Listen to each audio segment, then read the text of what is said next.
दोस्तों, आज मसूधा अयोध्या उत्तर प्रदेश में कल्याणी मिश्रा की एक बहुत बेहतरीन लाजवाब मीटिंग हुई। आइए हम सब लोग उनके विचारों को सुनते हैं। लेकिन मुझे लग रहा था आखिर ऐसा क्या है, ऐसा क्यों है। तो मैंने जब रिसर्च किया इस पे, बचपन से एक चीज की मेरी आदत है, दिमाग में जब कोई एक चीज आ जाए, जब ठान लो तो उसके पीछे लग जाती हूँ। तो मैंने पता करना शुरू किया भैया ऐसा क्यों है। तो पता चला क्योंकि हम हाउसवाइफ, हम गृहिणी, जो भी आप कर लो, जो काम करते हैं ना, उस काम करने का कोई इनकम नहीं आता है। और जिस काम को करने का कोई इनकम नहीं आता है, जिस काम को करने का पैसा नहीं मिलता है, उस काम को काम का वैल्यू नहीं समझा जाता। अभी हम लोग बहुत लकी हैं, कुछ विद्वान हमारे बीच में उपस्थित हैं जो कथावाचक हैं। आज बहुत जरूरी है ऐसे लोगों की, हमारे पुराने जो संस्कार है, जो संस्कृति है, उससे परिचय करवाते हैं। लेकिन जब ये फ्री में करवाते थे ना, तो लोग नहीं सुनने जाते। पीपल पेड़ के नीचे फ्री में ज्ञान देते थे, तो लोग क्या सोचते थे, कोई काम धाम है नहीं, बिना मतलब खुद टाइम पास करता है, हमारा भी टाइम बर्बाद करता है। लेकिन जब से इन्होंने माहौल बनाना शुरू किया, जब से इन्होंने किसी भी तरह से अलग अलग तरह से के लिए टिकट लगाना शुरू किया, तो अब लोग पहले से ज्यादा सुनते हैं। हिंदुस्तान में जिस काम में ना पैसे दिया जाए ना पैसा लिया जाए, मतलब फ्री के काम का कोई वैल्यू नहीं है। ऊपर वाला भी फ्री में ऑक्सीजन देता है, हम लोग ध्यान ही नहीं देते, लगातार पेड़ काटे जा रहे हैं। तो महिलाओं तो फ्री में काम करेगी, उसका क्या वैल्यू होगा। एक ऐसे जीवन को जी रही थी जहां पे किसी काम का वैल्यू नहीं था, मतलब एक अर्थहीन जीवन था, कोई मकसद नहीं है। तो फिर इंसान बनने का फायदा क्या था। उल्लू, गधा, कुत्ता, बिल्ली कुछ भी बने रहते, 10-15 साल में निपट जाते कम से कम। 100 साल का जीवन दिया ऊपर वाले ने, और जीवन का कोई मकसद ही नहीं है। सुबह से लेकर शाम तक घर में काम करो, झाड़ू पोछा चटका बर्तन करते रहो, और फिर कुछ करती नहीं हो, इस टैक्स के साथ जीवन जीते रहो। हमारे हिंदुस्तान में महिलाओं को बचपन से शिक्षा दी जाती है, जब तक बच्ची हो पिता का सुनना है, शादी हुआ पति का सुनना है, उसके बाद पुत्र का सुनना है। जिसने ये सब किया उसी को मोक्ष मिलेगा। जीवन ढंग से पूरा ही नहीं हो रहा है, मोक्ष तो बाद में क्या मिलेगा पता नहीं। तुम चाहते हो, जब आपकी चाहत मजबूत हो, ऊपर वाला आपकी चाहत से आपको जरूर मिलाता है। मैं मेरे बारे में थोड़ी सी बात करूं।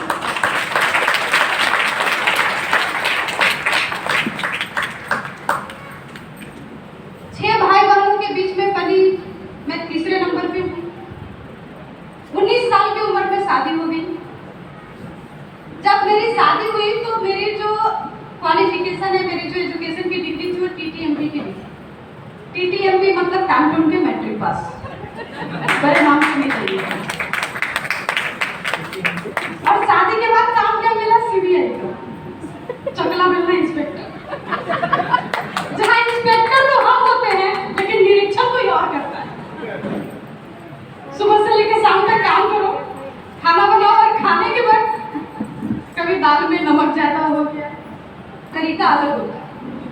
तो जब बहू किसी घर में जाती है तो चाहती है कि अपने से बहुत अच्छा करना है, उस डर में गलतियां ज्यादा होती हैं।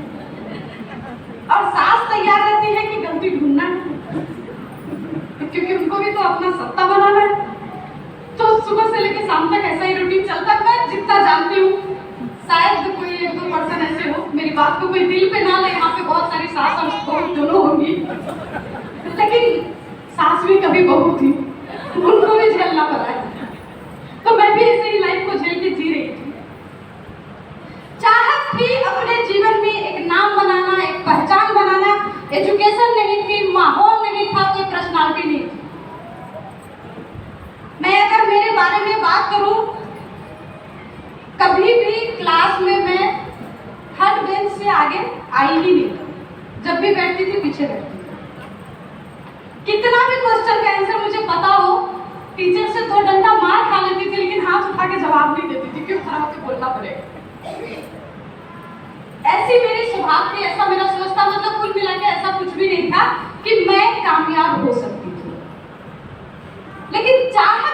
थे, सपने भरे थे, ऊपर वाले ने प्लानिंग किया, मेरे जीवन में इस सिस्टम को लेके आया। और इस सिस्टम को जब मैं पहली बार सुनी थी, पहली बार जाना था, बहुत बड़ी बड़ी बातें बता रहा था मेरा जो अपलाइन था, जिसने मुझे प्लान दिखाया था। आप इस सिस्टम से जुड़ के करोड़पति हो सकते हैं, घर बना सकते हैं, गाड़ी खरीद सकते हैं, विदेश जा सकते हैं। और मेरे समझ में कुछ भी नहीं आ रहा था। लगभग भाभी जी कुछ समझ में आया और मेरा जवाब था कुछ भी समझ में नहीं आया, क्योंकि आम इंसान को बड़ी बड़ी बातें जल्दी समझ में नहीं आती। मुझे लग रहा था कि मेरे पतिदेव बैंक में जॉब करते हैं, एक नर्सिंग होम चल रहा है, एक मेडिकल स्टोर चल रहा है, इसके बावजूद मेरे घर की जो स्थिति है वो टानाटानी की स्थिति है, जो आम मिडिल क्लास में होता है। आज खाएंगे तो कल क्या बनाना है उसकी प्लानिंग करनी पड़ती है। एक साड़ी खरीदना हो तो 6 महीने पहले से प्लानिंग करनी पड़ती थी कि थोड़ा थोड़ा पैसा जमा करेंगे, त्योहार में साड़ी खरीदेंगे। हमारे यहाँ त्योहार में खरीदते ना, दुर्गा पूजा में, छठ में। ये त्योहार बनाया ही इसीलिए गया है कि इसी बहाने कपड़ा खरीदेंगे। तो त्योहारों में साड़ी खरीदेंगे, उसके लिए पूरे साल हम लोग तैयारी करते हैं। वैसे लाइफ को मैं जी रही थी और अगला कुछ भी नहीं आ रहा था। लेकिन लास्ट में उसने जो एक बात कही, उसने मुझे बताया कि भाभी जी इस सिस्टम से जुड़ के एक साबुन खरीदेंगे तो आपके घर में 1 रुपया आएगा। और ये 1 रुपया मुझे फटाफट समझ में आ गया, क्योंकि मैं सिंपल गृहिणी गुल्लक में पैसे जमा करना जानती थी। एक एक का सिक्का जमा करते हैं हम महिलाएं, और जिस दिन गुल्लक तोड़ते हैं ना, उस दिन तो लगता है आज कुबेर का खजाना मिल गया। उस एक गुल्लक में कितने सारे ड्रीम तैयार कर लेते हैं। तो मैंने फटाफट उस समय जोड़ा कि महीने में मेरे घर में 4 से 5 पीस साबुन का खर्च है। 1 रुपया अगर इसी रफ्तार से खर्च हुआ, पूरे जीवन में 1 लाख पीस साबुन तो जरूर लगा दूंगी। और 1-1 रुपया अगर बचा एक साबुन पे, तो पूरे जीवन में 1 लाख रुपए तो जरूर बचा लूंगी। पूरे जीवन में 1 लाख बचा लूंगी। बुढ़ापे में मेरा रिटायरमेंट फंड होगा 1 लाख रुपया। ये सोच करके मैंने इस सिस्टम को ज्वाइन किया था। इस सिस्टम की खूबसूरती देखिए, आज के समय मेरी फैमिली इनकम 4 लाख प्लस है।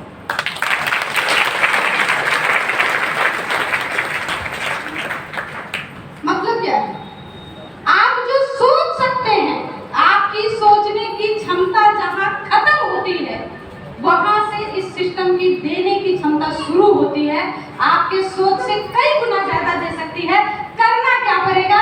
बस ये आज मैं अनुभव आप लोगों के पास शेयर करने के लिए आई हूँ। तैयार है?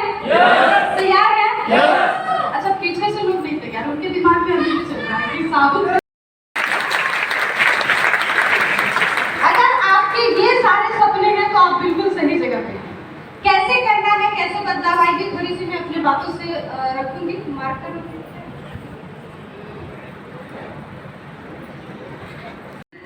चौकी को थोड़ा ऊंचा करते थे, कुछ आदमी उसके ऊपर सोते थे और कुछ आदमी उसके नीचे सोते थे। इस तरह से करके मेरे जीवन की शुरुआत हुई। जब गई उस घर में तो थोड़ा सा तो बुरा लगा, लेकिन हमारे हिंदुस्तान में पंडित जी शादी के समय बहुत सारा मंत्र पढ़ाते हैं, कुछ समझ में नहीं आता है। खास करके पुरुषों को तो समझ में नहीं आता है। समझ में आ जाए तो कोई शादी के लिए आगे ही नहीं करते। पता नहीं क्या क्या कसम खिला देते हैं पंडित जी। तो पता तब चलता है जब निभाना पड़ता है। तो वो उस वक्त की तो कुछ याद रहती नहीं है, लेकिन जब विदाई होने लगती है ना, तो मम्मी बड़ा प्यार से बगल में आके एक बात बोलती है कि बेटी, आज से यही तुम्हारा सब कुछ है, निभा लेना। जिस घर में डोली जा रही है उस घर से अर्थी निकले, तभी परिवार की इज्जत बनी रहती है, पता है ना। तो मम्मी का वो बात दिमाग में था कि अब जो है जैसा है मेरा है, और जब मेरा है तो अपना बच्चा जैसा भी हो अच्छा ही होता है। जो अपना है उससे क्या शिकायत है। अच्छी खासी जीवन मेरी चल रही थी, उसको मैंने एडजस्ट करना शुरू किया था। आर्थिक स्थिति की बात करूं तो आम के सीजन में हमारे यहाँ जब आम आता था, यूपी बिहार में सबसे ज्यादा फेमस फल होता है और सबसे ज्यादा मिलता है। लेकिन हमारे यहाँ जब ससुराल में आम आती थी तो पीस में आती थी, किलो में नहीं आती थी। और महानगरों में पीस में फल मिलता है, ये बड़ा अच्छा बुलावा है। ऐसा सीधे नहीं बोलते आपको किलो खरीदने की औकात नहीं है, पीस में लेके जाइए। तो मेरे घर में 1-2 पीस आम आता था। और मेरी सासू माँ उसको निचोड़ती थी, पूरे आम को उसका रस निकालती थी और उसमें 2 गिलास पानी मिलाती थी और 4 चम्मच चीनी डालती थी। उसके बाद हम 7 जन का परिवार था, सबको कटोरे में बराबर बराबर बांट देती थी बिना किसी भेदभाव, वो ईमानदारी से मिलता था। तो हमारा वही खाना हो जाता है, उसी के साथ रोटी खाए और मस्त की बहुत अच्छे जीवन को जी रहे हैं। इसी तरह की जीवन मेरी चल रही थी, लेकिन मेरी बिटिया का जन्म हुआ, पहला जन्मदिन था बेटी का, घर की पहली बच्ची, क्योंकि सर घर में सबसे बड़े हैं, पहली बच्ची। और मेरी बेटी बहुत एकदम बबली गर्ल, शुरू से बहुत देखने में क्यूट भी, अभी भी कुछ लोग जानते होंगे आर्या मिश्रा आज के समय टेक्निकल अचीवर है आरसीएम में, बहुत प्यारी थी। पहला जन्मदिन था, हम लोग बहुत उत्साहित थे। मैंने सर को बोला सर कुछ विशेष करें, तो सर ने बोला हिंदुस्तान के पति लोग बहुत प्यारे होते हैं, मना कभी करते ही नहीं है। तो उन्होंने मेरे प्यार से बोला हाँ ठीक है, तुम जो चाहो करना कर लो, क्या करना है। तो मैंने बोला ड्रेस खरीदना चाहते हैं बच्चे के लिए, तो ठीक है जाओ तुम पसंद करके रखना, हम आएंगे तो खरीदने चलेंगे, तुम पहले पसंद करके रखो। मैं भी बहुत खुशी से मार्केट गई और उस मार्केट में जो सबसे अच्छा फ्रॉक मुझे लगा मैंने पसंद किया। दूसरे दिन आके बोला कि मैंने देख के आ गई हूँ मैं, चलिए आप लेके आते। सर जब मेरे साथ गए, उस फ्रॉक की कीमत थी 500 रुपये। तो सर ने फ्रॉक हाथ में लिया, उसको देखा, अरे ये कपड़े की क्वालिटी अच्छी है, वो बच्ची पहनेगी ना चुभेगा उसको, कंफर्टेबल नहीं होगा, छोटी सी बच्ची है ना, कुछ दूसरा लेते हैं। तो मेरे समझ में आ गया कि हाँ ठीक है कोई बात नहीं, कुछ और ले लेते हैं। फिर सर ने पसंद की और एक 75 रुपीज की फ्रॉक उस समय लेके सर बोले ये बहुत अच्छा लगेगा उसके ऊपर। मैं हाँ ठीक है बहुत अच्छा लेके मैं आ गई।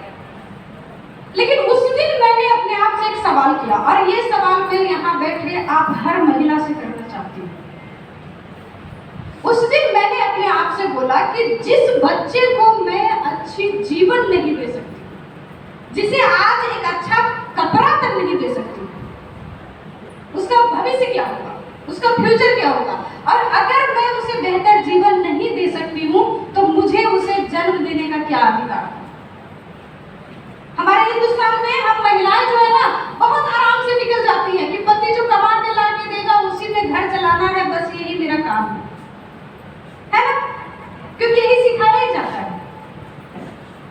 लेकिन जिस बच्चे को आपने जन्म दिया, अगर उस बच्चे का जीवन आप बेहतर नहीं कर पा रही हैं, उसको इस धरती पे लाने का आपका अधिकार क्या था। उस दिन मैंने अपने आप से सवाल किया, उस दिन ये प्रण किया कि बहुत हो गया कंप्रोमाइज, मुझे अब अपने जीवन को उस लेवल पे लेके जाना है जहां मेरे बच्चों को किसी भी चीज के लिए कंप्रोमाइज नहीं करना। एक छोटा सा कमिटमेंट लिया था, एक छोटी सी प्लानिंग ली थी, उसी के तहत हमने बिजनेस करना शुरू किया। बहुत लंबी जर्नी है, उतना लंबा मैं नहीं जाना चाहूंगी आज वहां पे। लेकिन जब मैंने सोचा कि मुझे अपने जीवन को बदलना है, ऊपर वाले ने मुझे ये रास्ता दिया, मेरे जीवन में आरसीएम आया। और मेरे पतिदेव कहते हैं कि आरसीएम अगर आपके जीवन में आया ये भाग्य की बात है, समझ में आ गया सौभाग्य की बात है, और समझ में आकर के भी अगर नहीं किया ये सबसे बड़ी दुर्भाग्य की बात है।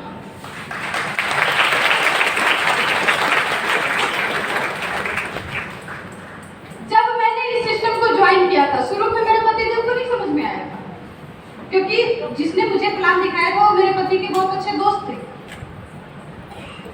मुझे जब उन्होंने दिखाया, जब मैंने इस सिस्टम को ज्वाइन किया, मेरे पतिदेव उस दिन बैंक के नौकरी से घर वापस आए। जैसे ही वो वापस आए मैं बहुत एक्साइटेड थी कि अब तो मुझे करोड़पति बनने का रास्ता दिख गया। तो मैंने सर को आते आते सीधे बोला कि सर आज मैंने जिस सिस्टम को ज्वाइन किया है इसका एक प्रोडक्ट यूज करेंगे तो 1 लाख आएगा, अगर सारा प्रोडक्ट यूज करेंगे तो हम लोग करोड़पति बन जाएंगे। तो मेरे पति ने मुझे ऊपर से नीचे तक देखा और बोला क्या की हो। तो मैंने उन्हें दिखाया कि ये ज्वाइन किए हैं।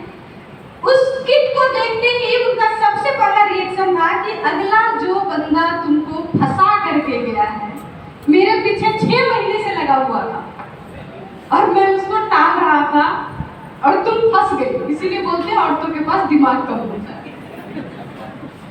सर ने जब ये बात कही तो मुझे तो लगा कि शायद कुछ गलती हो गई, लेकिन हम महिलाएं बड़ी तेज होती है ना, इतनी जल्दी फंसती ना।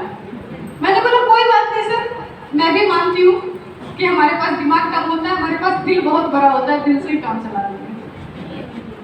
और बस प्रोडक्ट यूज करना शुरू किया उस समय से। कहीं ना कहीं मेरे समझ में ये आ गया था कि क्या होगा भाई, सामान ही तो खाना है, कहीं ना कहीं से तो खा रहे हैं, जहाँ से खा रहे हो वहाँ से कुछ नहीं आता है। बाहर के दुकान में जब आप मार्केटिंग करते हो तो आपका पैसा बाहर जाता है, आरसीएम के दुकान में जब आप मार्केटिंग करते हो तो आपका पैसा आपके घर आता है। तो लक्ष्मी आ ही तो रही है, तो नुकसान क्या है। मैंने प्रोडक्ट यूज करना शुरू किया, ऊपर वाले की चेकिंग देखिए, 3 महीने बाद हमारे एरिया का पीयूसी बंद हो गया। अब जो पिकअप सेंटर थे वो हमारे शहर से 60 किलोमीटर दूर। तो अब सामान लाने के लिए मुझे पतिदेव को पटाना पड़ता था।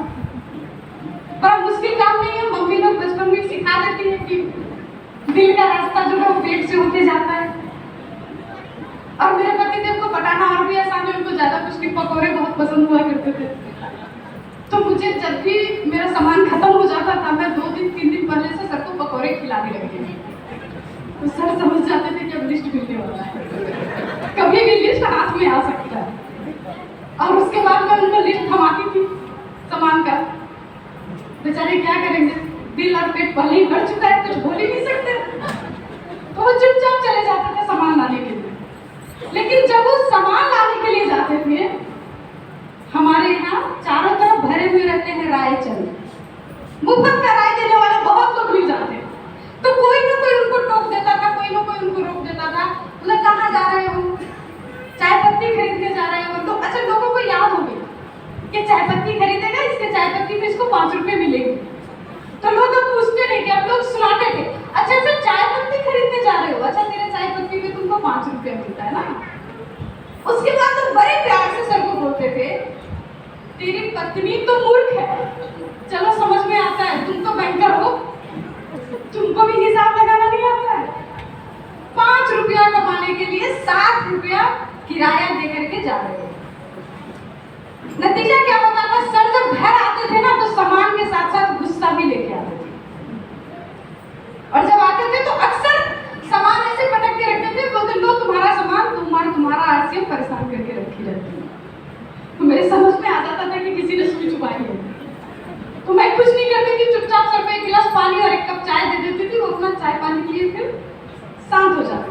लेकिन मैं बातें आज क्यों कह रही हूँ यहाँ पे, इस सिस्टम में अक्सर जो शुरू करता है उसका विरोध होता है।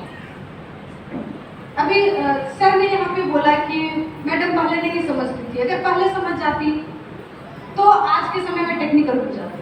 वाकई